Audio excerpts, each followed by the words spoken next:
Hello and welcome to another episode of Off the Pitch.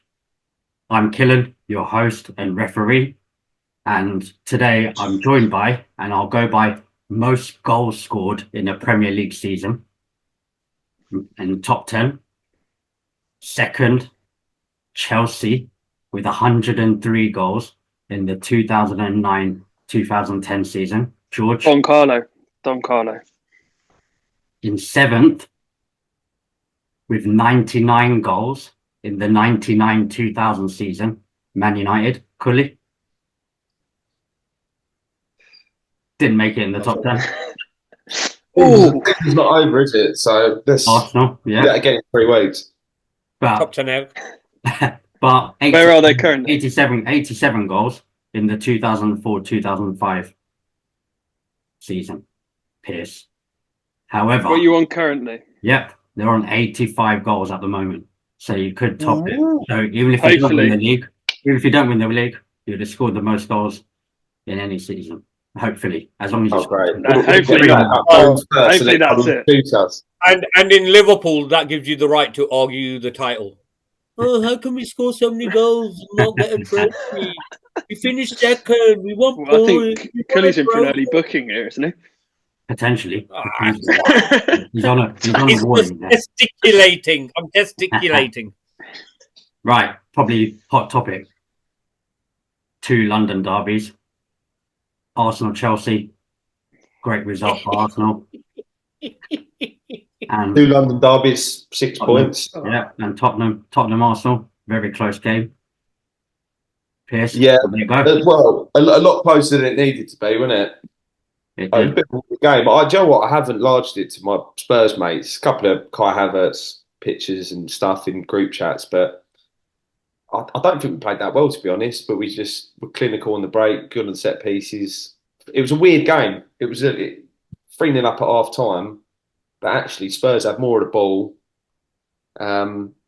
We kind of just set up to hurt them on the break. I think having played 3 games or 4 games in the 2 weeks up to that game, that had to be the plan, didn't it? Spurs had 2 weeks off. They'd be raring to go. I mean, being 3-0 up, sorry to interrupt, but being 3-0 up, Doesn't mean anything, right? Especially it can happen United against Still anybody. nervous. I'll text my mates. It can happen to anybody. Well, yeah. I mean, I like to think we've got a bit Against more fucking Man any United, team from but- any division. You know, Just building excuses for United. No, but I honestly, at 3-0 at half time, I texted my mates. I said, I'm still nervous about this. And yeah, stupidly, we let him back in it, didn't we? David Raya. Yeah. He got a bit bored. Yeah. Do like a cheeky dink ball into Partey midfield. Romero would come up the pitch. Get what he was trying to do. They would have committed about 5 or 6 players forward with 4-0. That kills the game dead, doesn't it? But yeah, and I had a lot of Arsenal fans that I'm speaking to this week saying, "Oh, David Raya's not good enough," and typical, like I always say, terrible Arsenal fans overreacting to. Get Ramsdale back in until he does the same thing, and then get Ramsdale exactly. out. But like all top, if you play like that, all top keepers, Alisson and Ederson will do 1 or 2 of them a year, and they're world class. Yeah. It happens when you choose to play that way. So yeah, and again, this is quite plastic of me, but 3-2, obviously they get a penalty, they're back in it, fully back in it. I think that was with about 5 or 10 minutes to go. At 90 minutes, 6 minutes of added time, they're throwing everyone up, and I had to turn it off. I had to turn it off, just keep an eye on my phone, on the betting sites. Do you know what I mean? Because I couldn't watch a third go in and the whole toilet bowl explode and everyone go mad. I'd rather just see a number change on the screen and throw my phone and just forget about it. Do you know what I mean? Yeah. Yeah, I thought Spurs were good. I thought Spurs are actually very good. In the first half, they were very unlucky to go in 3 goals down, and then I think in the second half they played well, but just weren't clinical, and you guys were. It was a good game though. Arsenal looked pretty solid up until the last 15, 20 minutes when you looked obviously understandably nervy. It's a good match though, definitely. Yeah, and I think the derby is always really chaotic. Like, it doesn't matter what sort of run of form either team are on. there's always just chaos. Yeah. And that was their big. Let's have it right. That's their biggest game of the season, isn't it? Trying to stop Arsenal winning the league. Like they were well up for it. Really, for going off. Quick toilet break. It's a Jason Puncheon back in the day. Just like Man United, I left too early. Rolled off the pitch, rolled back on. Rolled off the pitch. Now I'm going to argue with Klopp. No, sorry about that, guys. Disconnected. We got. But look, I think we've got to run it back a bit.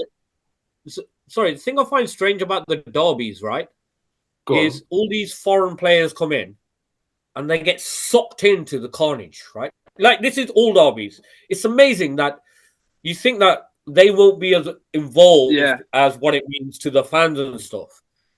But they get sucked into the chaos that it is. It's just an amazing thing when there is a derby. Like, that makes it so unpredictable. Well, I think all those players, wherever they've played in derbies, whether it's in the Dutch league or the Spanish league, French league. Like they know what derbies mean, and they're told about it when they come into the club, innit? Like I remember, there's David Dean at Arsenal when they signed Patrick Vieira, didn't speak a word of English, and he got Ray Parlour. David Parlour's going to help you along, and he went to see him a week later. I went, Patrick, how are you getting on with your English? And he said, Tottenham is shit. So it's bred into there, isn't it? And you've got like all the back people in the background, like the kit men, the guys that do the pitch, all the academy boys and everything. You've got everyone feeding into the atmosphere. The fans are up for it. The atmosphere before the game and everything. It always just builds into a good match. As soon as that first tackle goes in, the crowd's up. It's always good. It can turn the calmest player into a madman, right? It's amazing. I find it absolutely amazing. Yeah, we've got players as easy to rattle as Romero, Richarlison, even James. You target them. It's there's some fun. Romero gets, but you held on. You can see that's him amazing. You held on. Yeah, I think just holding on. Genuinely, I think it was better for Arsenal to win the way they did mentally. That they hung on to it at the end. That they had the strength and the mentality to say, "All right, we're going to hang on to this." However it happened, but they did get the 3 points in the end rather than cruising to it. Well, that's all that mattered, didn't it? I think like at this stage of the season, during the points, it's points. How you do it, just get over the line, and we managed to. And it was easier work than the other London derby we had during the week. Do you know what I mean? That was a nice warm up. That was a tough watch. Was it 9-2 over the two games? 8-2, 8-2. 7-2, wasn't it? 7-2, sorry, yeah. Was it 4? Yeah. I mean, the first game was a draw, so yeah. That doesn't do anything. No, I'm on about. Hang on, did Arsenal beat Chelsea 6-0? 5-0. 5-0. Yeah. 5-0. So 4 points. I said before, it was good. When I saw that team come out with the defence just patched together, it was inevitable we were going to lose. Also, like, I think, we were no good, but I knew we wouldn't be as soon as the team came out. It was kind of one of those games you watch it for the sake of watching it, but there was literally no point me even tuning in. As soon as it went 3, I just turned it off. Did you think Havertz would celebrate? I didn't really care if he did, to be honest. I hate all this. Don't celebrate against your old teams. It's like you scored a goal, just celebrate with the fans. I agree with that.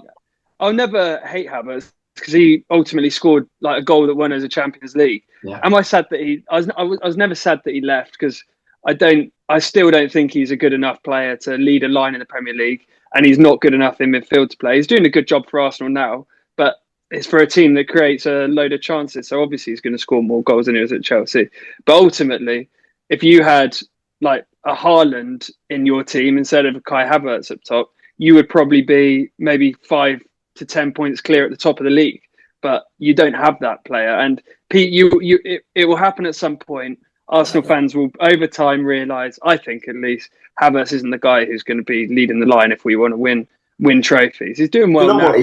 We're at a difficult spot, really, and I can't knock Kai. I love him. I think he's great. I mean, I think it's 8 goals, 5 assists in his last 11 games. That's a purple patch. Yeah. But that's what he does. He did it at Chelsea. He does a purple patch and then he goes quiet, and it's so frustrating. But it was just cycles. Really good, like this is the player, this is who he can be, and then he just does nothing for months, and it's so painful. But the reason I say it's awkward is because the season's almost over now. So when we come to the summer, all Arsenal fans were saying we need to sign a statement number 9, and now people are going, well, we've got Kai, we've got Jesus. We haven't got a big enough same every year. We haven't got a big enough sample size to say shelve that. We've got our number 9. Do you know what I mean? If Kai had been doing it for 2 years, you go, all right, fine. But You're missing the Thierry Henry's. Yeah. Well, I think Isaac could be that man if we could go and get him off of. And you're linked with the Sporting Lisbon guy as well, aren't you? Gyökeres, however you say his name. He looks like a player. I made that up. Yeah, he was. He was at Brighton, then Coventry, and then he's gone over to Sporting Lisbon, absolutely tearing it up. But he looks like, when you see a striker, you feel like they've got the whole package. He's strong. He's got a good first touch. He can finish. He's quick. He looks like he has the whole game. Obviously, doing it in the Portuguese league and the Premier League is different. But I think he would suit the way Arsenal play as well. Any big team, I think he would suit the sort of way they play. So there's strikers out there. It's just who. Obviously, I'm not trying to look too far ahead to the summer and write off. We've got 3 big games coming up. Yeah. Look at his face. I was watching the game on Sunday, actually. I had a question for Cully that came up, right? So, all down to United Arsenal. You need to win to get European football, but City will win all their games. City will lose against Tottenham, but you still need to beat. Arsenal need to beat you to win the league. Who do you want to win? So you won't get European football if you lose. We won't get any European football. Yeah. Okay, it's a hypothetical. Yeah, I'm fine with that. So you'd rather lose than Arsenal win the league? I want Arsenal to win the league. I do not want City to make it 4 in a row. Probably the same question for Spurs fans. Would they rather lose to City or get the Champions League? Spurs fans have been losing their heads, by the way. I was listening to Talk Sport and... Oh, mate, it's been quality. I've not seen head loss like it. It's amazing. Yeah. The enemy of my enemy is my friend. And at the moment, Arsenal is a friend I need. They need to stop City making it 4 in a row. It's as simple as that. I mean, I rate that because a lot of other fans I speak to are like, well, City winning it is just like a formality. It's boring. No one gives a shit. Like, exactly. You know what I mean? It's as if like no one wins it. It's as if like, the Killer. Who do you want to win as a Liverpool fan now? No, say Liverpool are out of it. Who would you rather win it? Probably Arsenal. Really? Yeah. You know what? Killen doesn't really care. He just wants Klopp and Salah to make up. Exactly. Papa Klopp. Papa Klopp. But it doesn't. Yeah, that was bad. It kind of doesn't matter now, right? Klopp's leaving, and Salah, will he leave this summer? Apparently not. Apparently not. According to today's news. Yeah, but things can change, right? In a week or two, you'll turn around and go, "I want to leave." And what do you think though about that? That like the 2 people who have probably been 2 of the most important, if not the most important people for your club on the pitch in the last like 5 seasons. Seeing that right at the end of Klopp's tenure, it must leave a little bit of a sour taste in the mouth. It is, right? And it's not even just a Salah Klopp. For me, it's any team. It's kind of, for me, it's a disrespect to your manager, right? Your boss.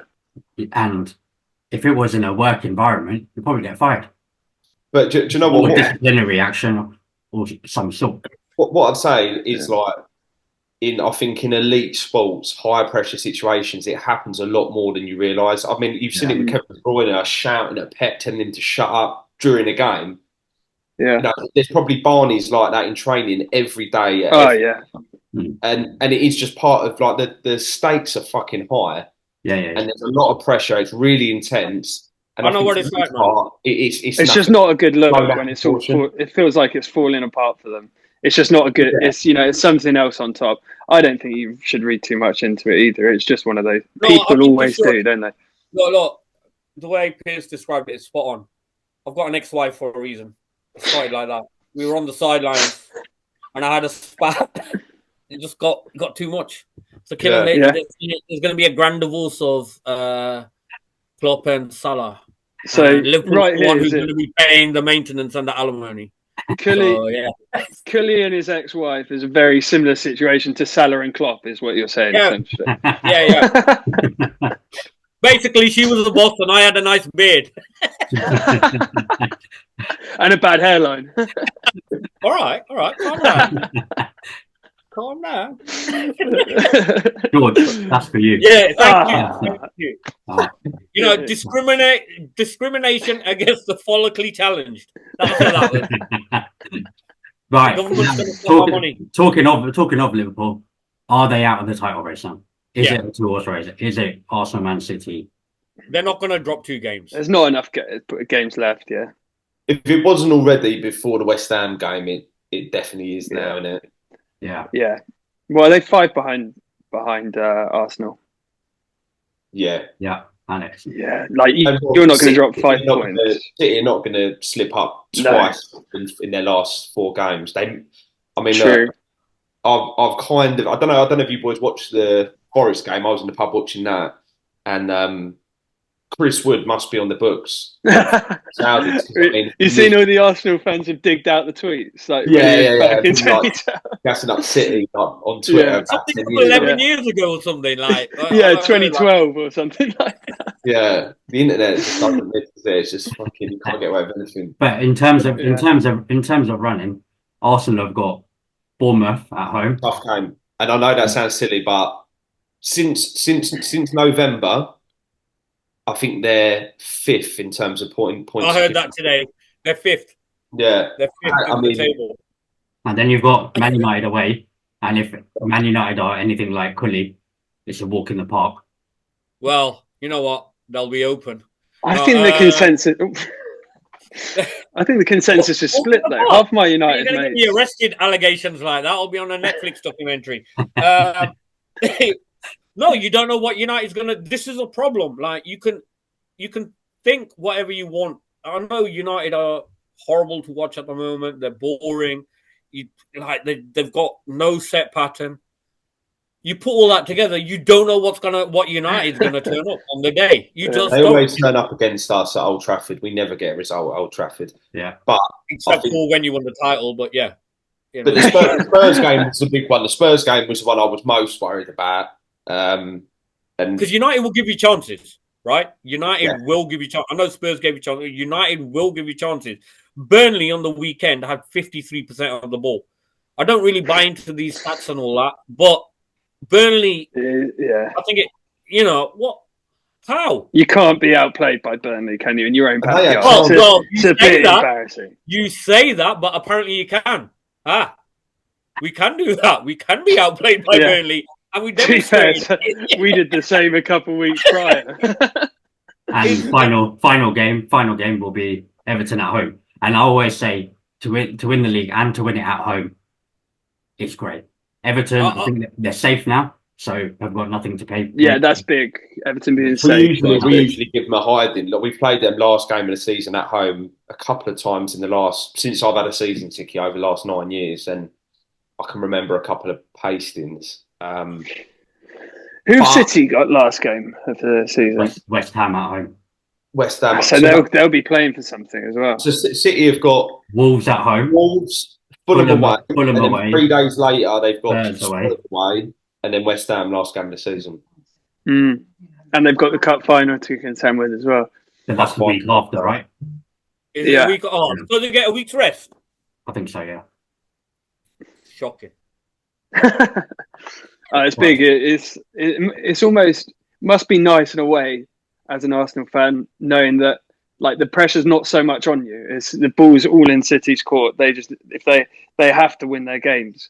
Like there's in a sense there's less pressure on Arsenal, whereas last year you were leading the whole way and they were the ones chasing, and then you obviously capitulated maybe because of the pressure. So that might play in your favour.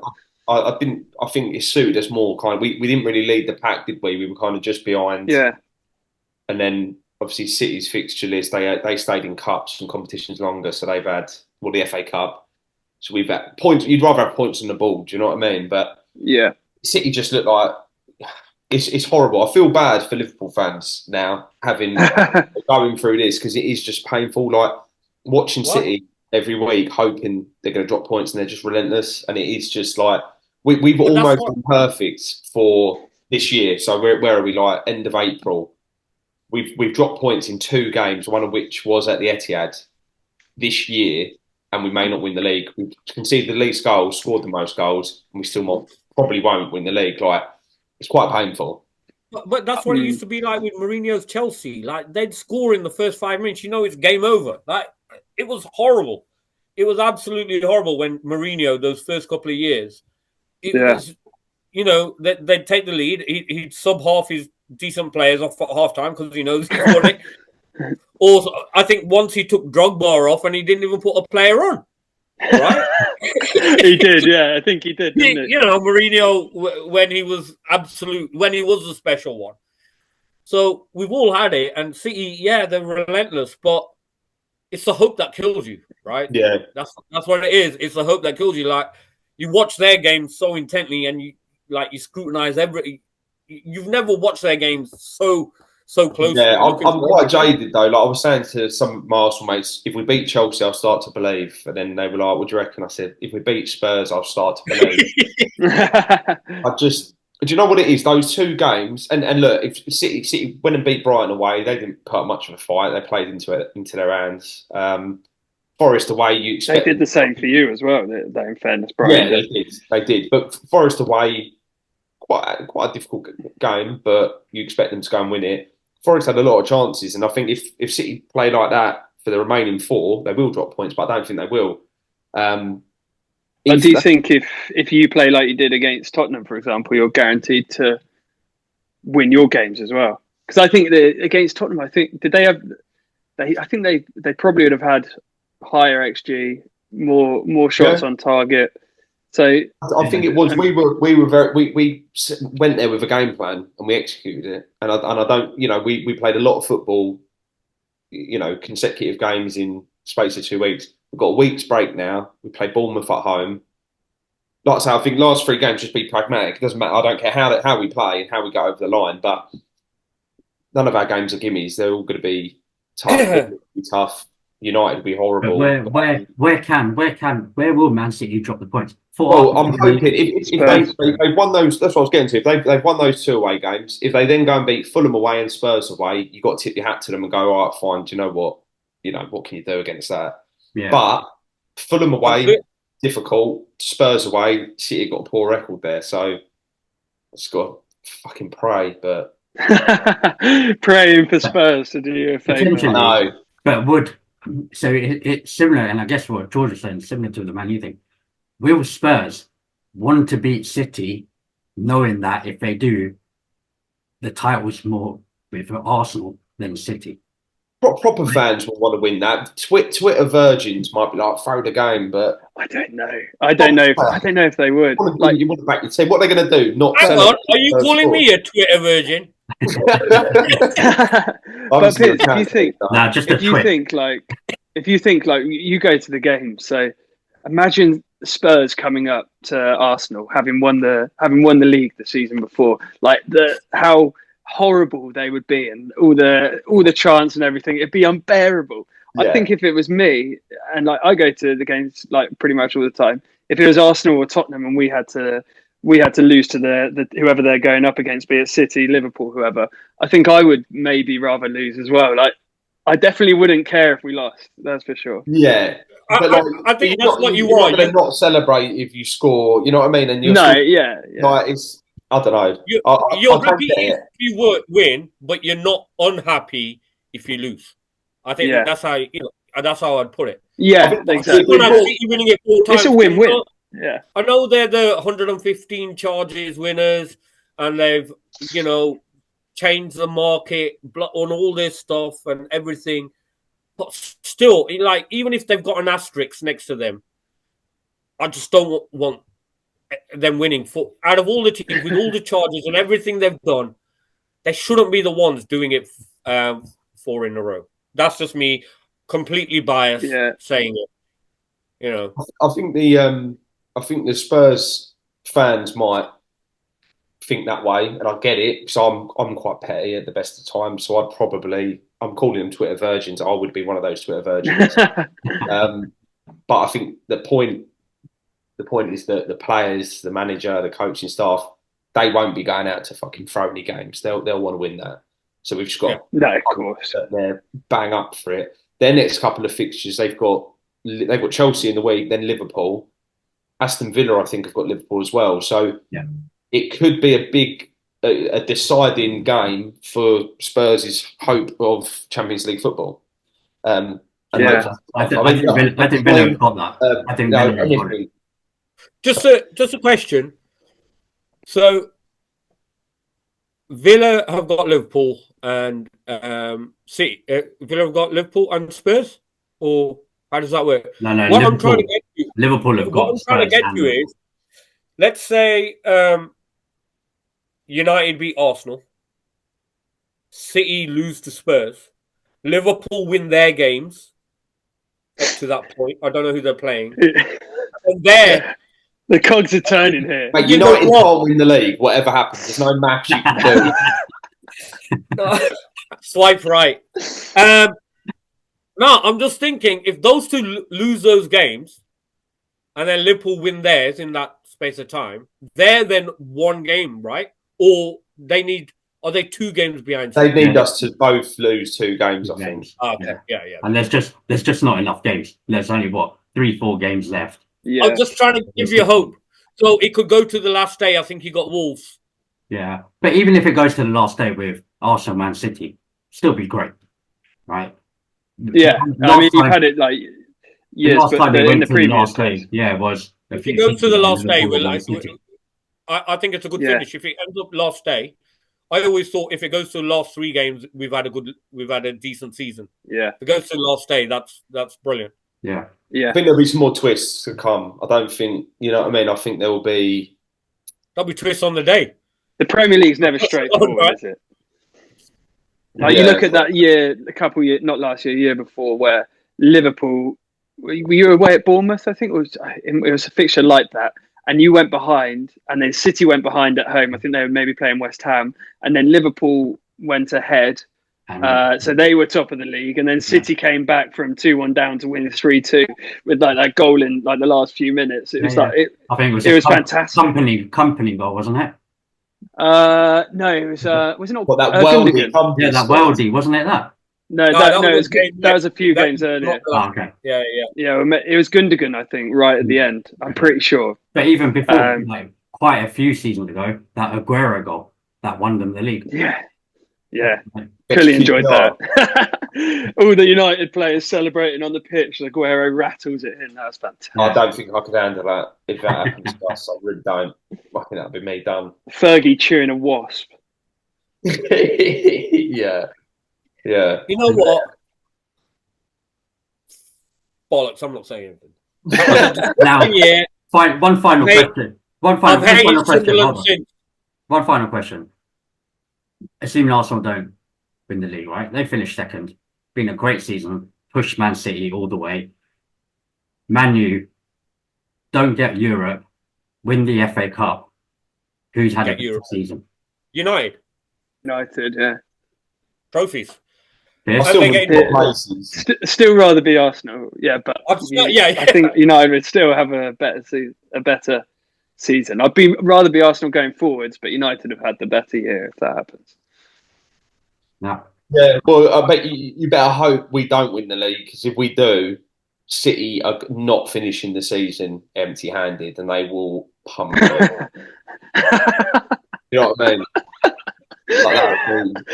Yeah, but they could be dejected enough, right? Or over pumped.